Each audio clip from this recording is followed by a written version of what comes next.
Before we start, if you've ever had your entire reality shattered in a single moment, hit that subscribe button because this story is about to take you on the most devastating ride. So I'm 32 years old, and 3 weeks ago I found out that my 5-year-old daughter isn't actually mine. And no, this isn't some Jerry Springer episode. This is my actual life falling apart in real time. My name's irrelevant at this point, but let's call me Jake, and I've been with my wife Rachel for 8 years, married for 6, and we have what I thought was a perfect little girl named Emma with these big brown eyes and curly hair and the most infectious laugh you've ever heard.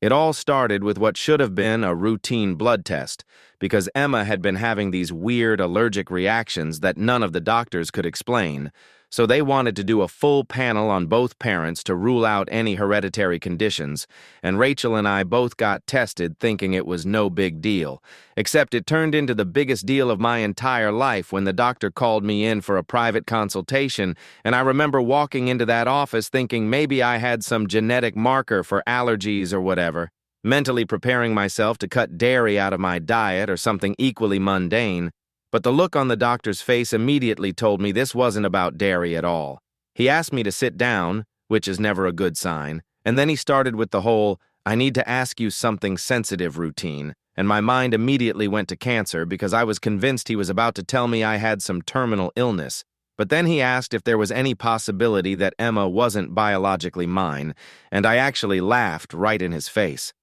I told him that was completely impossible because Rachel and I had been together since before Emma was even conceived. We were solid. We'd never even had a serious fight back then. And there was just no way this could be true.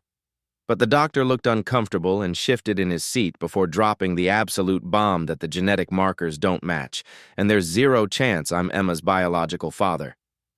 I don't remember much of what happened immediately after that because the room was spinning and I kept asking him to repeat himself. And he showed me all these charts and percentages and scientific data that basically screamed, "You've been lied to for 5 years." But mostly I just remember this hollow feeling spreading through my chest like someone had literally scooped out my insides and left me completely empty.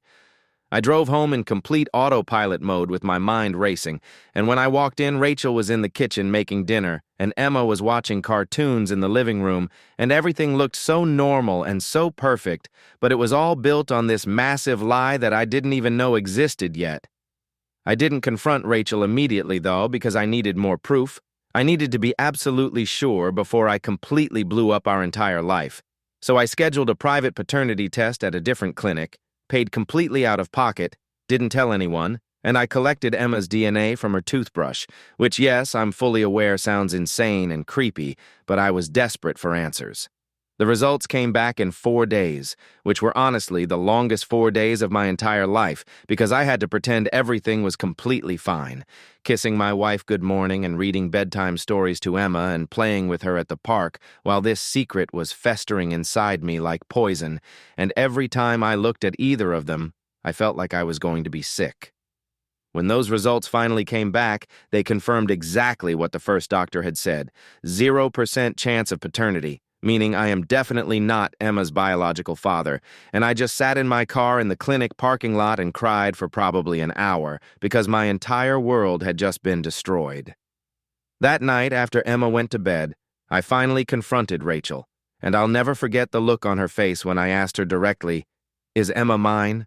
Because there was this split second where I saw pure, unfiltered panic flash across her face before she tried to compose herself and pretend like she didn't know what I was talking about. She asked me why I would even ask something like that and tried to deflect by asking if something was wrong or if I was feeling okay. But I didn't let her dodge the question, and instead I just put the paternity test results on the kitchen table right between us and watched her entire world crumble in real time. The silence that followed was absolutely deafening as Rachel stared at those papers like they were written in some foreign language she couldn't comprehend, and her hands were shaking so badly that she tried to pick up the documents twice and dropped them both times before she just started crying. And I'm not talking about the pretty, delicate crying you see in movies, but full-body sobs where she was hyperventilating and gasping for air and completely falling apart. Part of me wanted to comfort her because 8 years of loving someone doesn't just evaporate even when they've completely destroyed you, but I couldn't move from my chair and I just sat there waiting for some explanation that could somehow make this okay. though I already knew there wasn't one that could possibly exist. When she finally spoke, her story came out in these broken fragments between sobs, and she told me there was this guy from her work, and this had happened 7 years ago before we even got married, and they'd gone to a conference together for some weekend team-building thing in Denver, and she swears it was only one night, just one stupid drunken mistake that she regretted immediately. She said she felt so guilty that she cut off all contact with him right away, and apparently he left the company about a month later, so she convinced herself it never even happened and just tried to move on with her life. Then she found out she was pregnant, and she told me I was the father because, in her words, she wanted it to be true. And she somehow convinced herself that the timeline made it possible that maybe the baby was actually mine. And she said she was planning to tell me the truth if the baby came out looking nothing like me, but Emma looked enough like her that she could justify the lie to herself.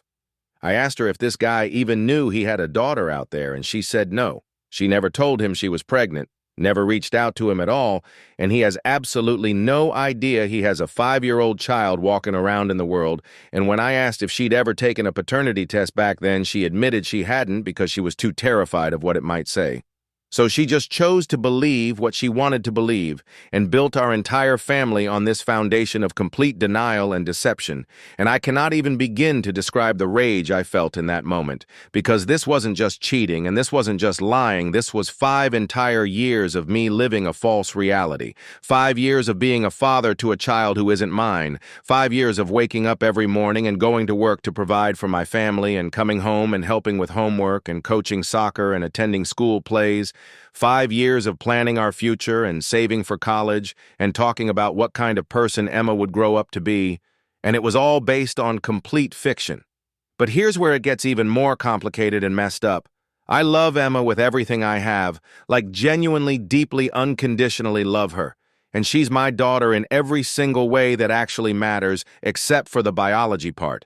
because I've been there for every single milestone of her life. I was there for her first steps and her first words and her first day of kindergarten. I'm the one who stays up with her when she has nightmares about monsters under the bed. I'm the one she calls for when she falls down and scrapes her knee. I'm the one who knows exactly how she likes her sandwiches cut and which stuffed animal she can't sleep without and what song calms her down when she's upset. I'm Dad in every way that counts.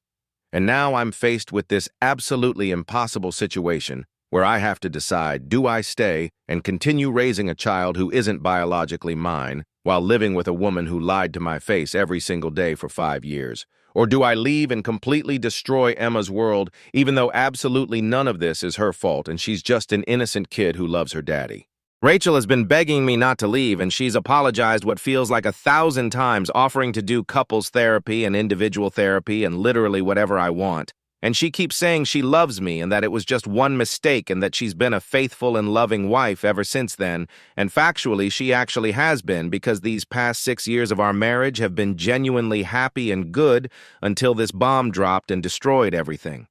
But how do I ever trust her again? And how do I look at her without seeing someone who is capable of this level of systematic deception? Because every single time she told Emma to go show Daddy what you made, and every Father's Day card she helped Emma pick out, and every moment where she watched me bond with Emma and fall more in love with being a father, she knew the truth, and she stayed silent. I've been staying at my brother's place for the past 2 weeks because I couldn't be in that house anymore, and I still see Emma every few days because I can't just cut her out of my life cold turkey, but every visit is absolute agony because she keeps asking when I'm coming home and she doesn't understand why Mommy and Daddy aren't living together right now, and I have absolutely no idea what to tell her. My family is completely split on what I should do with my mom, thinking I should try to work it out for Emma's sake because she's just an innocent child who needs her father, while my brother thinks I should leave immediately and never look back because Rachel doesn't deserve another chance after this level of betrayal, and my dad just keeps asking if I'm absolutely certain about the test results, like maybe there's been some massive medical error somewhere in the process. I contacted a lawyer to understand my options and found out that in my state, if I'm on the birth certificate and I've been acting as Emma's father for 5 years, then I'm legally responsible for child support even if I'm not biologically related to her, which means even if I walk away from this marriage, I'm still financially tied to this situation for at least the next 13 years.